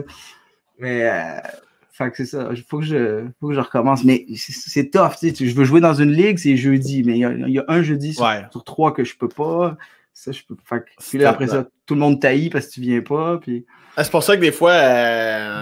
avec notre style de vie, des fois, c'est quasiment mieux le sport individuel ou du moins avec une autre personne, comme mettons le badminton, peu importe. Tu sais, quand t'as juste une personne d'autre à gérer, effectivement, un sport d'équipe, là, tu es comme, ben là, il y a des ligues de jour, puis là, c'est là que tu pognes des gigs de tournage, puis t'es comme, finalement, je pourrais pas être asti. C'est vraiment complexe. Mais bref, je voulais dire aussi, oui, par rapport à le fait, je sais que t'es quand même un lover dans l'âme, là, tu sais, me semble que je t'ai souvent connu avec des blondes, t'es célibataire. Tu le vis comment, pas tant par rapport à l'amour, c'est plus un chemin qui m'amène à ma question de es-tu bien avec toi-même ou es-tu capable de rester seul? Oublie la pandémie, là, je veux dire, ben non, parce que me semble qu'il fait une époque où, comme tu l'as dit, tu sortais en sacrament. Maintenant, t'as là à 30 ou quasiment 30 ans, aimes-tu ça, vivre ces moments-là, des fois tout seul, de prendre 2-3 soirées, écrire, juste rien faire, écouter Netflix ou ben non, t'as de la misère à être seul avec toi-même? C'est quelque chose que j'ai dû apprendre dans les dernières années. Je me suis rendu compte à un moment donné que il fallait toujours que je sois entouré de monde. Puis depuis que j'ai 17 ans que je suis en couple, même je pense 16, là, j'ai toujours été en couple. Ouais. J'avais jamais été seul. Là, ça va faire 1 an que je suis célibataire. C'est la plus longue période de célibat que j'ai eu de ma vie. Fait que ça m'a permis d'apprendre plein de choses sur moi-même. Je pense que cette année a été particulièrement salutaire là, sur beaucoup de points. Mais oui, être avec moi-même, puis faire des choses pour moi, tu sais, j'étais toujours comme, je voulais toujours faire pour les autres, puis cette année, j'ai fait fuck it, esti, puis je me suis découvert plein de nice passions, tu sais, avant, je pouvais vivre dans un, tu sais, quand on était en colocation, ça pouvait être en désordre, en plus j'ai habité, tu sais, avec qui, fait que c'était un peu dans Puis là, je me suis découvert une passion pour l'ordre. J'aime vraiment ça quand les choses sont placées puis tout. Ouais. Qu'est-ce que j'ai fait d'autre? J'écoute plus de musique. Avant, j'écoutais presque pas de musique. Là, j'ai recommencé à lire un peu. Là. Je t'avouerais que je suis pas un grand lecteur, mais tu sais, je suis vraiment bien là-dedans. Tu sais, j'ai eu d'autres projets cette année. Tu sais, j'ai commencé aussi à... Tu sais, j'ai toujours voulu un chalet, tu sais, je t'en ai parlé tantôt, mais là, j'ai ça, puis maintenant, des fois, j'y vais seul, je pars pendant une semaine, puis je suis bien, là, je fais juste, je fais des trucs que je ferais jamais, tu sais, des trucs de chalet, couper du bois, déneiger le toit, tu sais, puis je pensais que c'était des corvées, puis c'était de la merde, mais j'aime vraiment faire ça. Je pense qu'il fallait que je me laisse être seul, plutôt que de juste je sais pas pourquoi je faisais ça. Dès que je rencontrais une fille nice, puis qu'elle me semblait saine, pour moi, c'était comme, c'est une relation, tu sais. Fait que, on dirait que j'avais peur d'être célibataire parce que, je sais pas, j'allais être tout seul. Puis j'aime pas, comme tu dis, j'aime pas la game de cruise. C'est pas quelque chose que j'aime particulièrement. Fait que je me voyais mal, tu sais, aller dans un bar, puis c'est un broken record, là, faut toujours que tu redises les mêmes affaires, puis puis ça, puis ça coûte cher de taxi, parce que là, faut que tu retrouves la fille sur le trottoir, puis ça, c'est bien lourd. Fait que, tu sais, j'étais comme, quand je suis avec quelqu'un, puis notre vie est tellement instable que des fois, quand tu as l'opportunité d'avoir un pilier ou un repère, tu le prends, tu sais. Ouais. Parce que tu sais jamais où tu vas, tu sais jamais dans quelle ville tu vas finir, quel projet. Fait qu'au moins, d'être en couple avec quelqu'un, au moins, tu as un bâton que tu peux relate tout, puis te tenir, puis comme ça, tu perds pas trop la carte, puis tu te perds pas trop là-dedans. Fait que moi, je pense que c'est surtout pour ça. Je voulais au moins que dans mes relations, ce soit plus stable, d'où les longues relations que j'ai eues. Mais là, maintenant, mon pilier, c'est moi. T'sais. Maintenant, je suis capable de me tenir tout seul, pas besoin de m'accoter sur quelqu'un. C'est hot, ça. Ouais, fait que c'est pour ça que je suis vraiment bien. Puis, y a-tu des relations compte tenu comme, tu sais, là, maintenant, tu as vraiment clairement, Chris, tu as cheminé sans bon sens. T'as-tu des relations où tu te dis, évidemment, on veut pas de nom, on veut pas savoir personne, là. Anyway, on les connaît pas nécessairement, mais je veux dire, y a-tu des relations où des fois, tu t'es dit, ouais, ça, j'ai peut-être étiré un peu parce que j'étais plus bien, mais j'étais quand même bien avec la fille, mais il n'y avait plus d'amour. Y a-tu, à cause de ta peur d'être seul ou t'as jamais quand même étiré des relations amoureuses pour ça? Ah non, ça c'est arrivé, tu sais, dans les relations, c'est toujours difficile de savoir exactement c'est quoi ton état d'esprit là, dans cette relation, parce qu'une semaine, tu es bien, l'autre semaine, tu te poses des questions, puis tu n'es plus sûr, une autre semaine, c'est l'euphorie puis l'extase, il y a des up and down.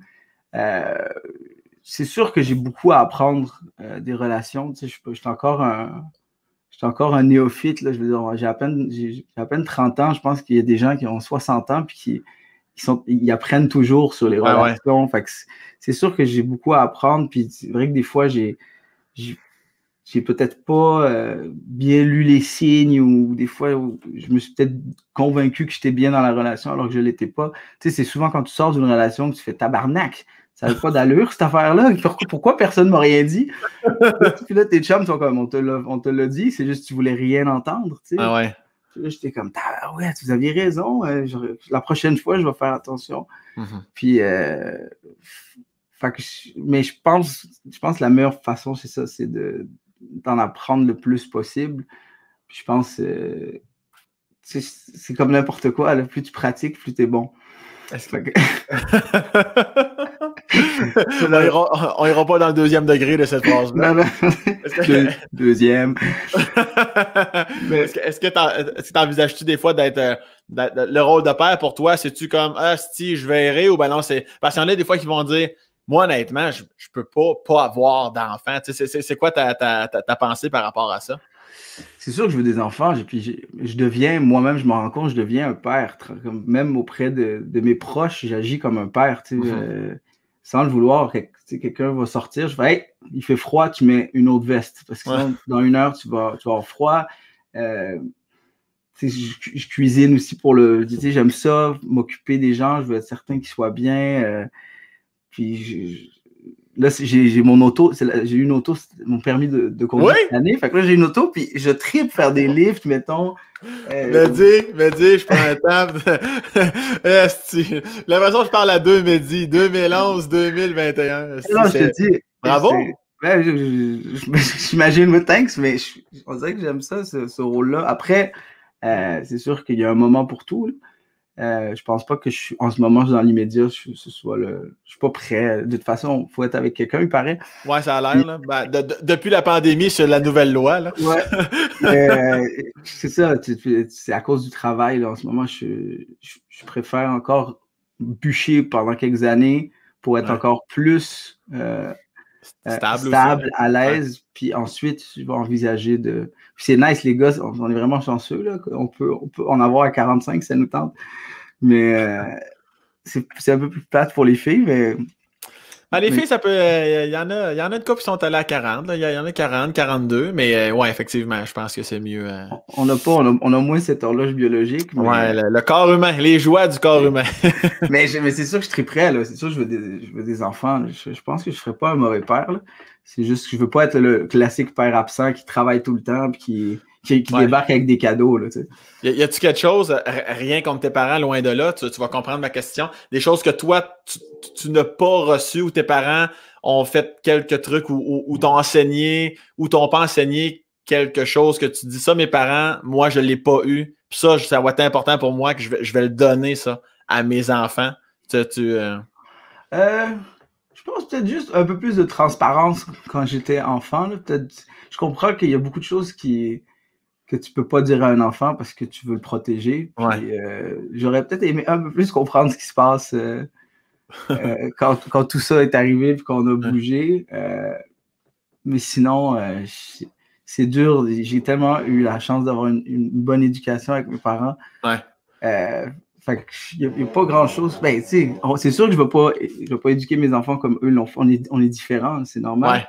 Mais c'est sûr que je vais prendre beaucoup d'eux autres. Puis je pense que ça peut donner des bons kids. Là, ben, je suis pas inquiet. En même temps, c'est ça qui est fou, même si on n'est pas parents officiellement, là, je pense qu'on est assez intelligent pour admettre que, tu sais, comme mettons tes parents t'ont caché, entre guillemets, des choses, ben eux autres, c'est clairement, ils l'ont fait pour votre bien, puis vois-tu, 30 ans plus tard, t'es comme, tu sais quoi, j'aurais aimé ça en savoir plus, puis ton fils, quand il va avoir 30 ans, il va dire la même petite affaire de toi. Fait que c'est ça qui est beau. Puis ça, puis peut-être, tu sais, peut-être ma relation, non, c'est pas mal ça. Non.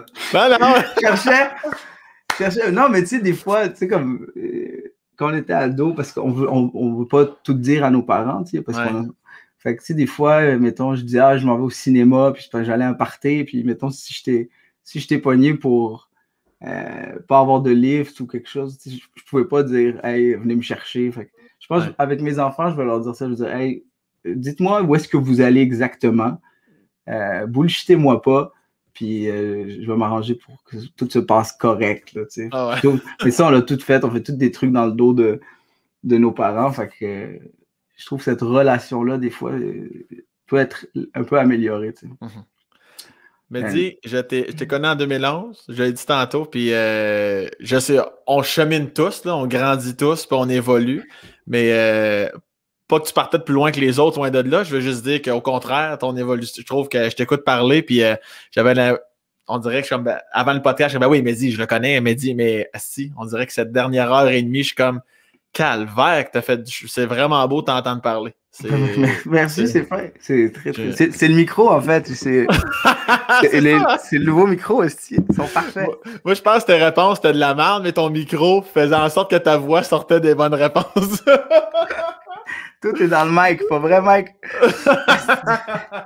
Merci infiniment pour ton temps. Je te laisse aller pas cuisiner puis caler du Uber Eats. Le pire, c'est que c'est probablement ça qui va se passer. Mais merci. Hey, j'ai vraiment passé un beau moment. Puis c'est le fun de pouvoir se reparler. Je sais qu'on se croise pas souvent, mais c'est le fun. T'es fin. T'es fin. Je t'aime. Puis prends soin de toi. Puis au plaisir du prochain show, un jour après la petite pandémie sale. Yeah, toi aussi. Puis tu salueras ta copine de ma part. Yes, attention à toi, mon vieux. Bye bye. Bye bye.